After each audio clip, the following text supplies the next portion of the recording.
오늘 여호수아서 강의 벌써 5번째 시간이 되었습니다.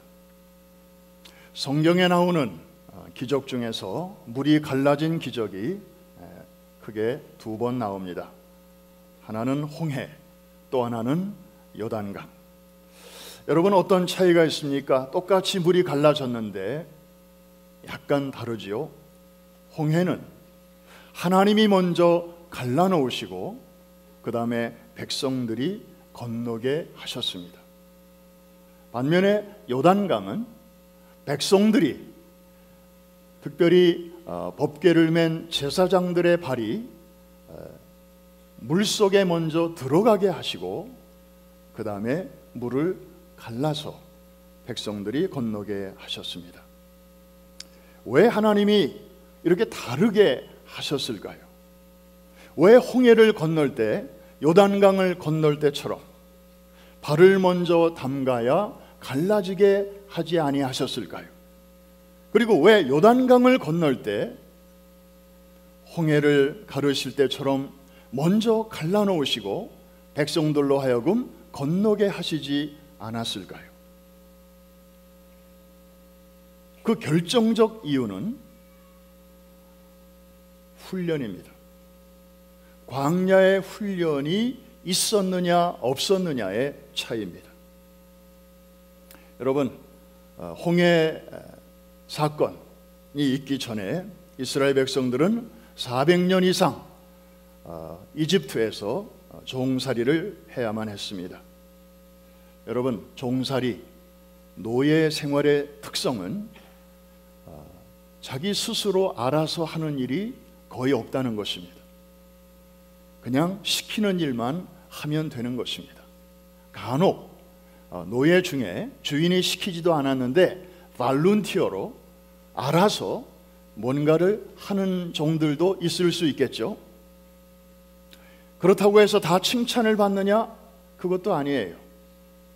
주인의 뜻에 맞지 않게 했다가 오히려 된통 야단 맞는 수도 있습니다. 그런 경험을 한두 번 하면 에이, 내가 안 하고 말지, 그냥 시키는 것만 하면 되지, 이제 다 그렇게 순응을 하는 것이죠. 능동적으로 하는 일이 하나도 없습니다.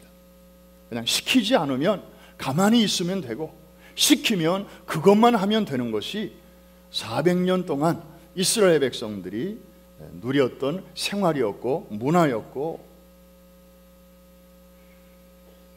그런 가운데 저들은 하나님의 10가지 재앙을 눈으로 똑똑히 목격을 했죠. 그러면 여러분 같으면 그 정도 되면 없던 믿음도 생길 법한데, 이스라엘 백성들 한번 보실까요? 저들이 출애굽한 후에 놀라운 소식이 들려왔습니다. 이집트의 군대가 자기들을 지금 쫓아오고 있다는 것이었습니다. 왜요? 도로 잡아가려고. 그래서 빨리 도망가야 되는데 앞에는 홍해 바다가 가로막고 있었습니다. 여러분 같았으면 그 상황이 되면, 이야, 얼마 전에 하나님이 10가지 재앙으로 이집트 바로 왕과 그의 국민들의 코를 납작하게 하셨으니 이번에도 하나님이 어떻게 하실 거야? 기대해보자. 그리고 오히려 하나님을 바라봤을 텐데, 이스라엘 백성들 보십시오. 두려워 떨고 있습니다. 그리고 두려운 만큼 이제 하나님을 향하여, 또 하나님은 눈에 안 보이니까 하나님이 세우신 지도자 모세를 향하여 불같은 원망을 토해내고 있습니다. 뭐라고 얘기하죠? 모세, 우리를 매장할 땅이 없어서 우리를 이렇게 애굽 땅 바깥에까지 끌어냈수? 도대체 이게 뭐요? 저들의 언행에는 요것만큼의 믿음도 보이지 않고 있었습니다. 그야말로 구원은 받았지요. 전적으로 하나님의 은혜로. 그런데 저들의 마음속에는 아직 믿음이 없었습니다. 그냥 초짜였습니다. 여전히 저들은 애굽의 문화, 애굽의 라이프 스타일에 찌들어 있었습니다. 자기들의 믿음으로는 하나님을 쳐다볼 수도 없고 앞으로 나아갈 수도 없는 이런 촌짜배기들을 위해서 하나님께서 행하신 놀라운 일이 바로 홍해를 가르시는 일이었습니다. 기적을 베풀어 주셨습니다. 밤새도록 하나님께서 바람을 불러들이셔가지고 그 넓은 홍해바다, 여러분 홍해바다는요 끝이 보이지 않아요. 넓은 바다입니다. 무슨 강이 아닙니다. 그런데 밤새도록 이 바람을 이용하셔서 물벽을 만드시고 그리고 이런 새벽에 백성들이 건너게 하셨습니다. 한번 우리 출애굽기 14장 그 장면 같이 한번 확인해 볼까요? 제가 19절을 읽습니다. 이스라엘 진 앞에 가던 하나님의 사자가 그들의 뒤로 옮겨가매 구름 기둥도 앞에서 그 뒤로 옮겨 애굽진과 이스라엘 진 사이에 이르러 서니 저쪽에는 구름과 흑암이 있고 이쪽에는 밤이 밝음으로 밤새도록 저쪽이 이쪽에 가까이 못하였더라. 21절은 다 같이 시작. 모세가 바다 위로 손을 내밀매 여호와께서 큰 동풍이 밤새도록 바닷물을 물러가게 하시니 물이 갈라져 바다가 마른 땅이 된지라. 우리는 모세, 십계 이런 영화를 보면 그냥 한순간에 홍해가 쫙 갈라진 것처럼 그렇게 생각을 할 수 있지만 저 본문을 자세히 보니까 하나님이 밤새도록 저 많은 물을 이렇게 가르시고 벽을 만드시고 밤새도록 자기 백성을 위하여 하나님께서 그렇게 애를 쓰셨어요. 믿음이 없는 그들을 위해서 그들이 안심하고 그 넓은 바다를 통과할 수 있도록 하나님의 깊은 배려를 우리가 느낄 수 있지 않습니까? 저는 막 느껴지는데 What about you? 그냥 하나님 전능하시니까 말씀 한마디로 쫙 이렇게 됐다고 생각하는데 저기 보니까 시간이 걸렸어요.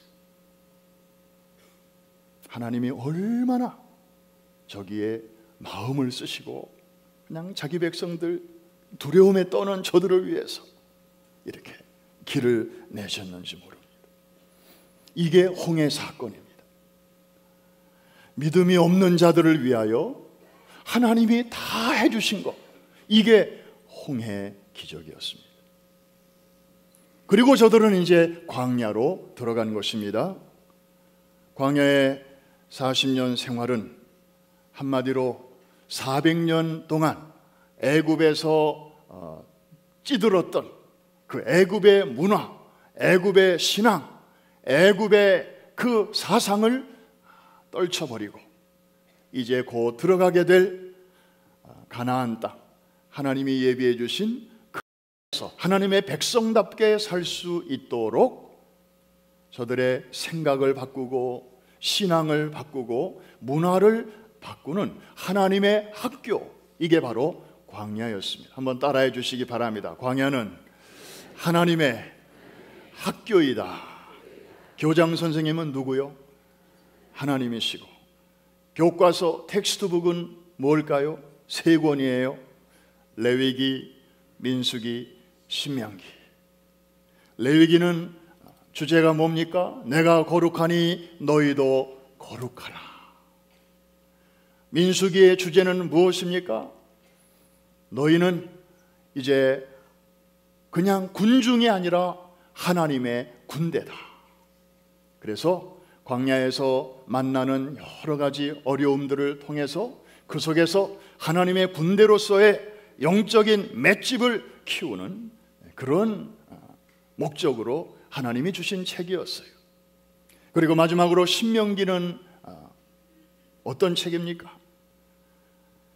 하나님께서 주신 십계명을 광야에서 태어난 새로운 세대들에게 다시 한번 일깨워 주시면서 사람이 떡으로만 사는 것이 아니요 오직 하나님의 입에서 나오는 말씀으로 사는 것이니라.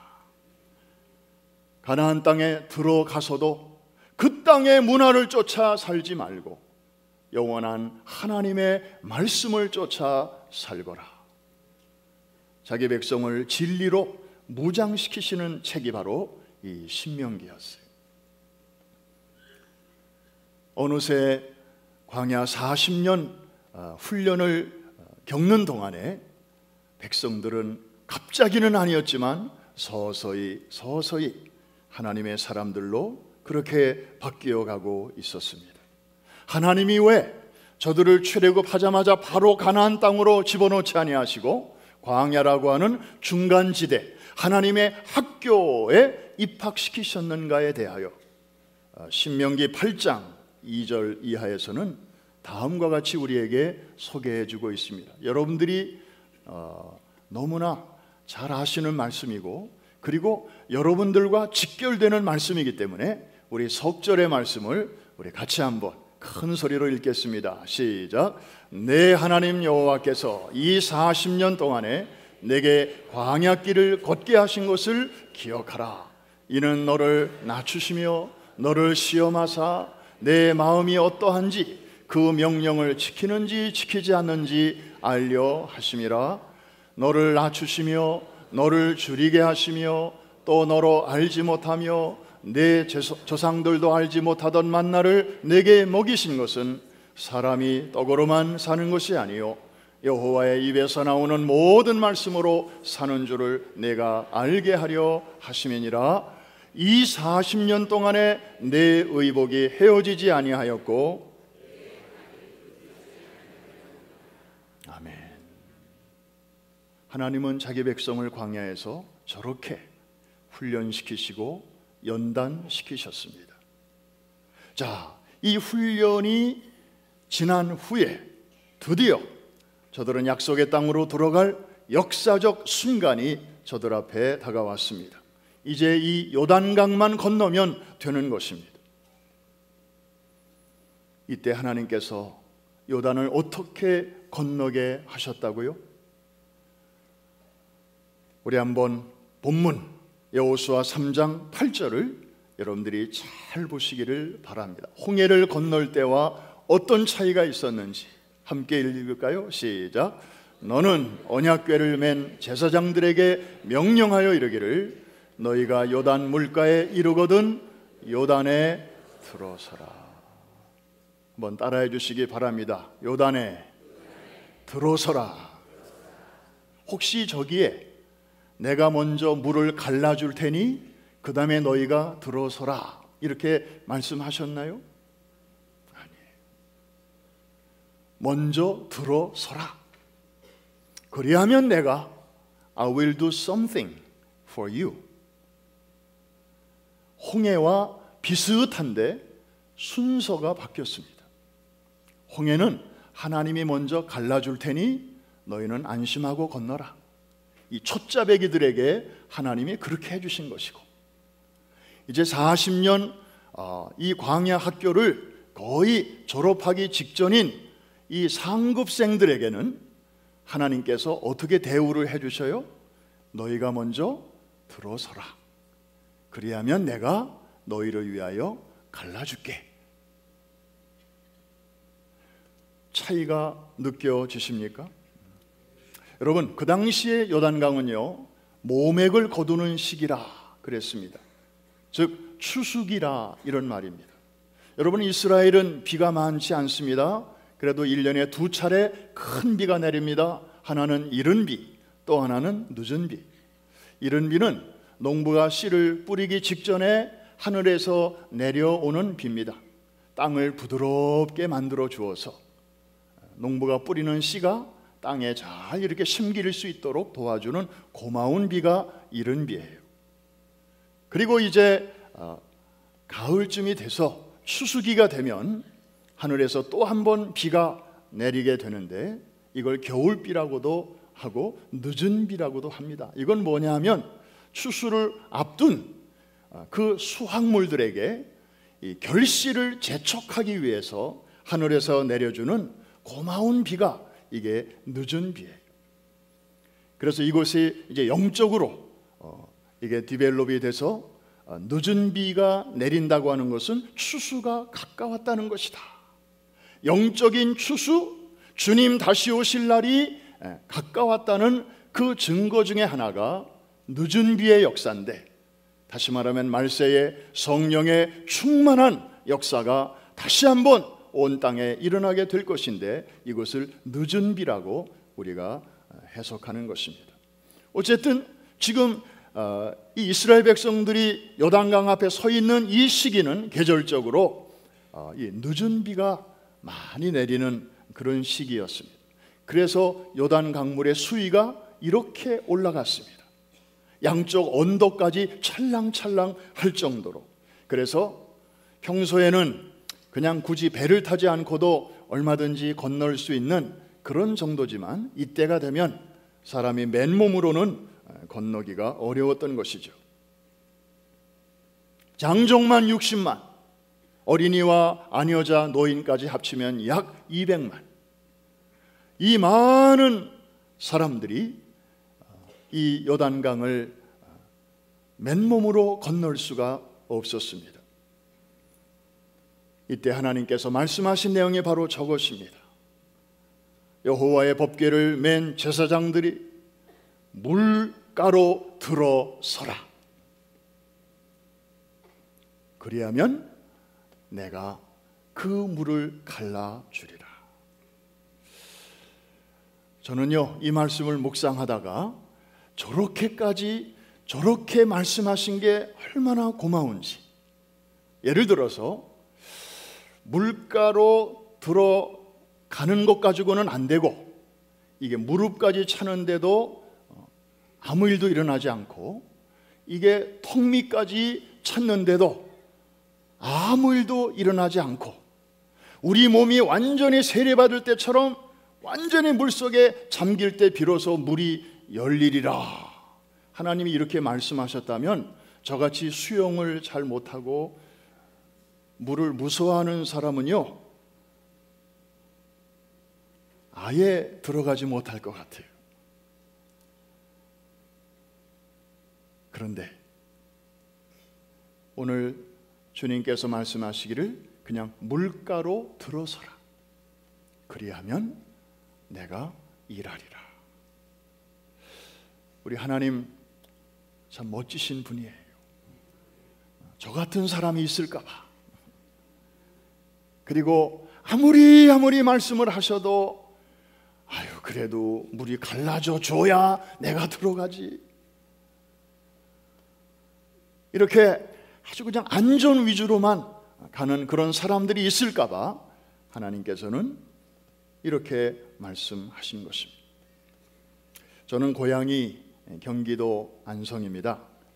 제 어릴 적 기억 중에 하나는 집에 안방이 있고 건너방이 있고 그 중간에 대청마루가 있었습니다. 더운 여름이 되면 저는 학교 갔다 와서 그 마루에 이렇게 벌렁 드러누워 있는 게 참 좋았습니다. 밑에서부터 이렇게 바람이 잘 통하고요. 그리고 이 양쪽으로 바람이 잘 통했는데, 이게 벌렁 누워서 천정을 바라보면 거기 대들보가 있고, 그 대들보에 그 성경 구절이 하나 검정색 붓글씨로 이렇게 쓰여져 있었습니다.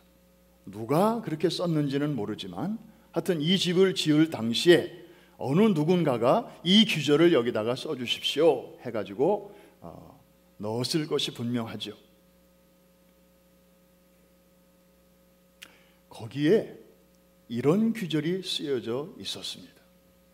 내가 믿으면 하나님의 영광을 보리라. 저는 너무 어려서 그 말씀이 무슨 뜻인지, 그리고 어떤 상황에서 하신 말씀인지 그냥 전혀 몰랐어요. 그런데 그냥 거기 늘 고개만 들면 보이니까 이게 제 마음속에 쑥 들어오게 되었어요. 나중에 성경을 보니까 이게 누가 누구에게 하신 말씀이에요? 예수님께서 마르다에게 하신 말씀이에요. 동생 나사로가 죽었습니다. 예수님을 불렀지만 예수님 늑장 부리시고 안 오셨습니다. 그리고 나사로가 죽은 지 나흘 되었을 때 예수님이 그제서야 나타나신 것입니다. 그러면서 사람들에게 저 무덤 돌을 치워라. 이때 마르다가 이렇게 얘기합니다. 내 동생이 죽은 지가 나흘이 되었음에 냄새가 지금 나는데 예수님, 그게 무슨 소용이 있겠습니까? 그때 예수님께서 정색을 하시고 마르다에게 하신 말씀이, 한번 따라해 주시기 바랍니다. 내가 믿으면 하나님의 영광을 보리라. 여러분, 이 말씀이 여러분 마음속에 오늘 이 시간 쑥 들어오게 되기를 주의 이름으로 축원합니다. 오늘날 많은 사람들이 교회를 다니고 예수를 믿으면서도 이 말씀을 알고 있으면서도 실제로는 순서를 바꾸고 있어요. 하나님이 먼저 임재와 능력과 영광을 이번 일을 통해서 보여주십시오. 그러면 제가 믿겠나이다.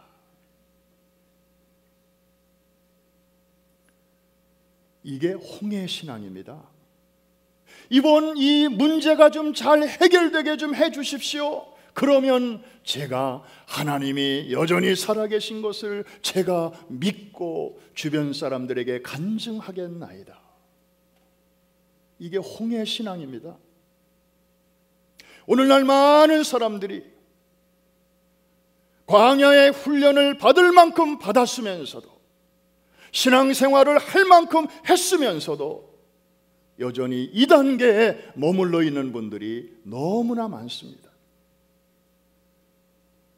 지금 영적으로 말하면 하나님의 은혜로 구원을 받았고 다시 출애굽을 했고, 그리고 실제적인 삶 속에서 광야에 하나님이 낮추시고 그리고 우리를 단련시키시는 훈련도 받을 만큼 받아서 지금 이제 요단강 앞에 서 있는데,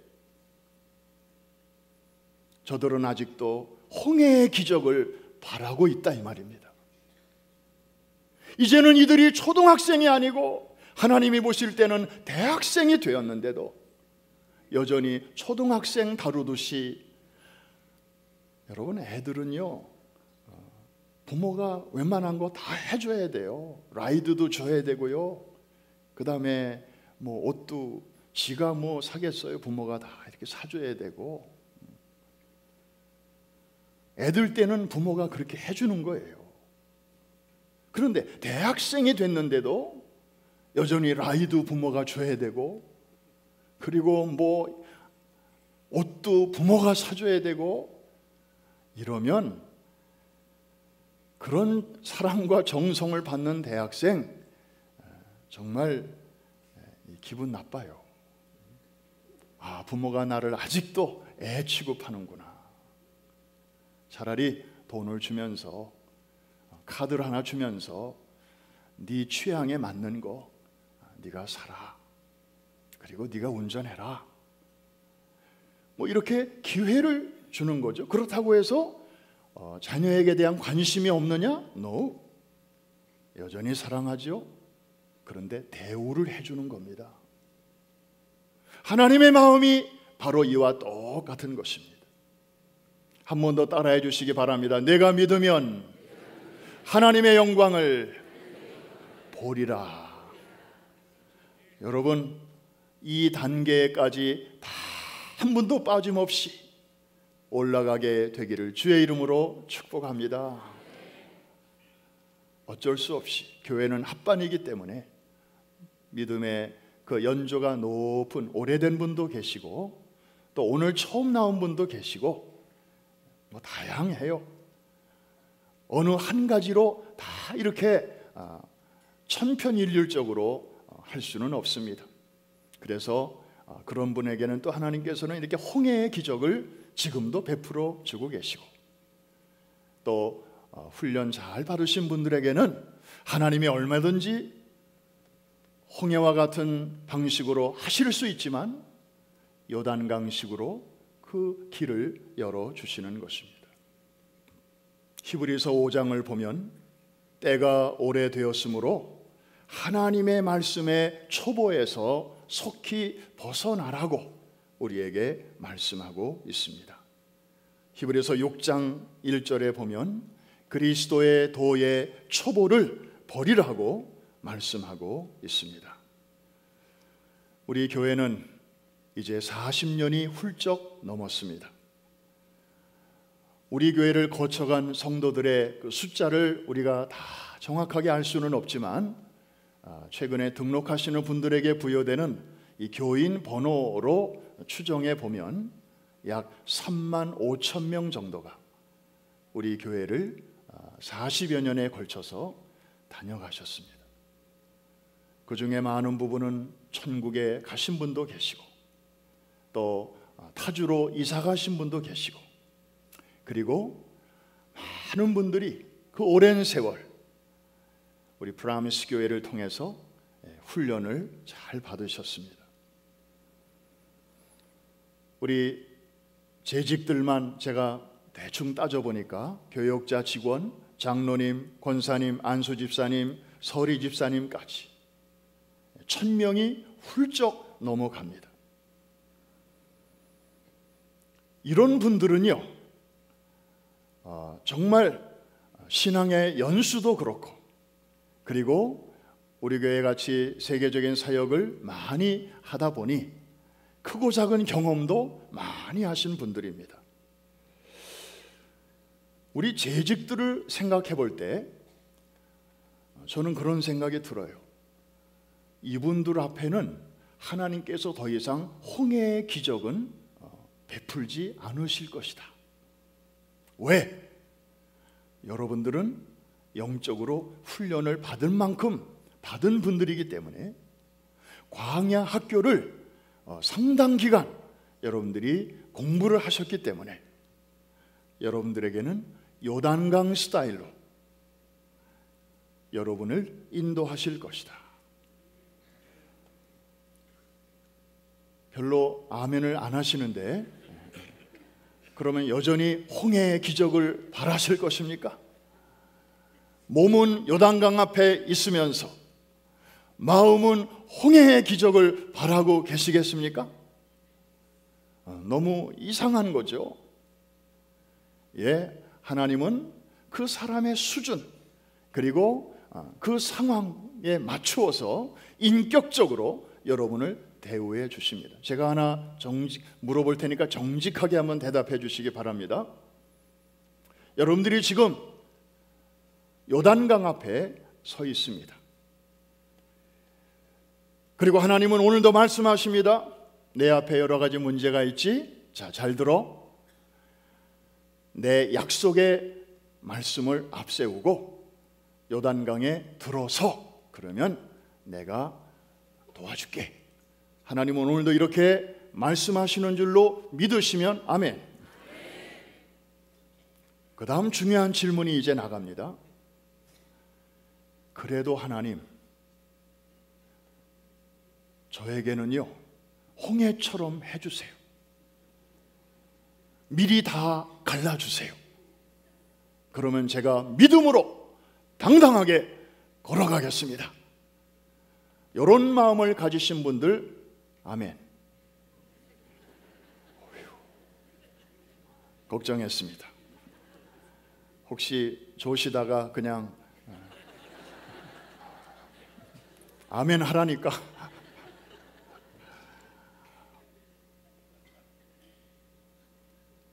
이번 여름에 항공모함이 또 출항합니다.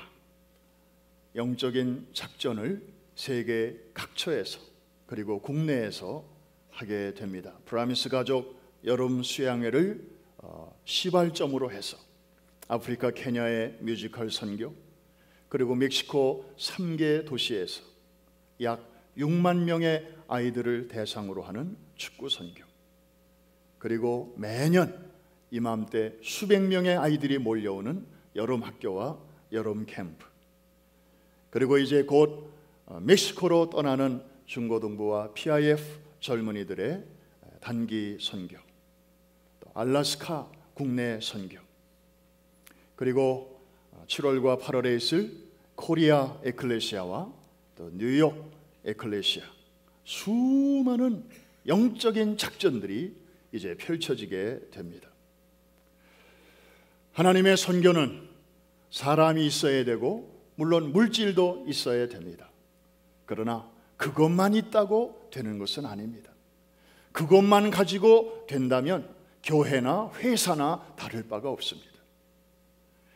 교회가 교회된 특징은 사람, 돈, 그거 외에 영적인 연료가 계속해서 공급되어야 한다는 것입니다. 영적인 백업이 없으면 이것은 그저 사람끼리의 움직임에 불과합니다. 하나님이 도와주실 수가 없습니다. 그래서 6월, 7월, 8월 남들은 놀러 가고 휴가 가고 그리고 구역 예배도 교회에 따라서는 쉬기도 하는 계절이지만 우리 교회는 한 번도 그런 적이 없습니다. 추우나 더우나 우리에게는 방학이 없습니다.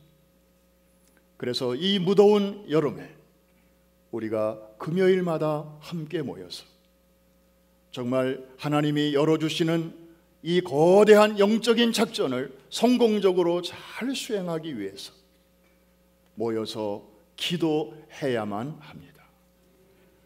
특별히 우리 재직들 1000명이 넘는 재직들만 모여서 이들이 기도한다면, 기도의 무릎을 꿇는다면 놀라운 역사가 하나님의 능하신 손안에서 일어나게 될 줄로 믿습니다. 6월, 7월, 8월 담임 목사인 저부터 제가 출타하지 않는 이상 금요 예배 여러분과 함께 참석하고 제가 말씀을 준비하고 저부터 하나님 앞에 엎드러지려고 합니다. 생수의 강이 흘러나오리라. 나를 믿는 자는 그 배에서 생수의 강이 흘러나오리라. 우리에게 성령의 도우심이 없이는 우리는 아무 일도 할 수가 없습니다. 힘으로도 아니 되고 능으로도 아니 되나 오직 나의 신으로 되느니라.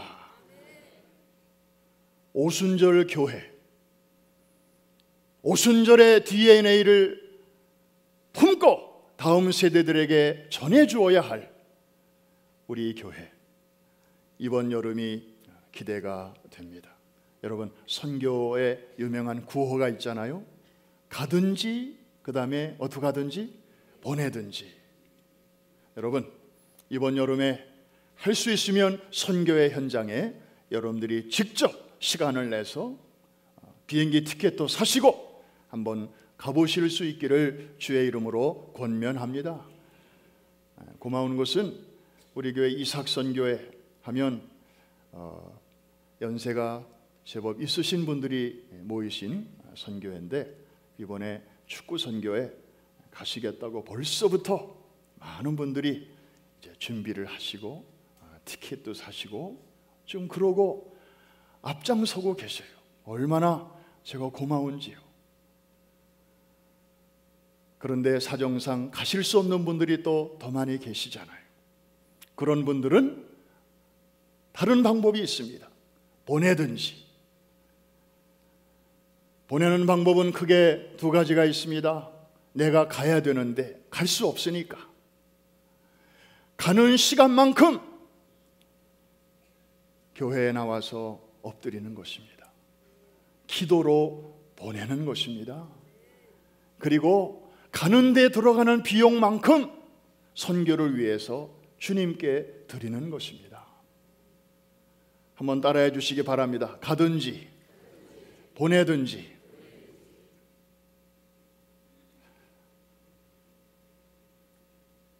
둘 중에 아무 말도 지금 안 하시는 분들이 제가 보니까 계셔요. 그런 분들을 위해서 최근에 하나가 또 생겼답니다. 한번 따라해 주십시오. 가든지 보내든지. 둘 다 못하겠거든 지구를 떠나든지. 결론은 가든지 보내든지 둘 중에 하나를 하라는 것이죠. 여러분, 우리가 인생 짧습니다. 여러분이 이렇게 움직일 수 있고 운전할 수 있고 비행기 탈 수 있고 애들 만날 수 있는 시간도 영원하지 않을 것입니다. 저는 어르신들 이렇게 신방을 해보면 그걸 팍팍 느낍니다. 10년 전만 해도 팔팔하셨던 분인데 이렇게 되셨구나. 그러면서 저를 바라보게 되고 또 주변에 있는 젊은 분들을 바라보게 됩니다. 금지타사가 후지아사라, 그런 말이 있잖아요. 지금 남의 일이 곧 내 일이 된다. 지금은 우리가 낮을 살고 있습니다마는 인생의 밤이 점점 다가오고 있습니다. 가든지 보내든지 갈 수 있는 분들은 가십시오. 머뭇거리지 말고 저지르십시오. 하나님께서 앞서가시고 예비하신 놀라운 은혜를, 하나님의 영광을 보게 해 주실 것입니다. 형편상 가실 수 없는 분들은 괜찮아요. 보내주십시오. 그래서 6월, 7월, 8월 우리 금요일마다 전 재직들이 함께 모여서 같이 기도할 수 있기를 바랍니다. 성령께서 우리 제단에 다시 한번 생수의 강이 흐르게 하셔서 여러분의 발목을 적셔 주시고, 이미 발목을 적신 사람들에게는 무릎까지 적시게 하시고, 무릎까지 적신 경험이 있는 사람들에게는 허리까지 적시게 하시고, 그런 사람들에게는 더욱 성령의 충만함을 부어 주시어서 영적으로 헤엄치며 믿음의 세계를 자유롭게 다닐 수 있도록 하나님께서 역사해 주실 줄로 믿습니다.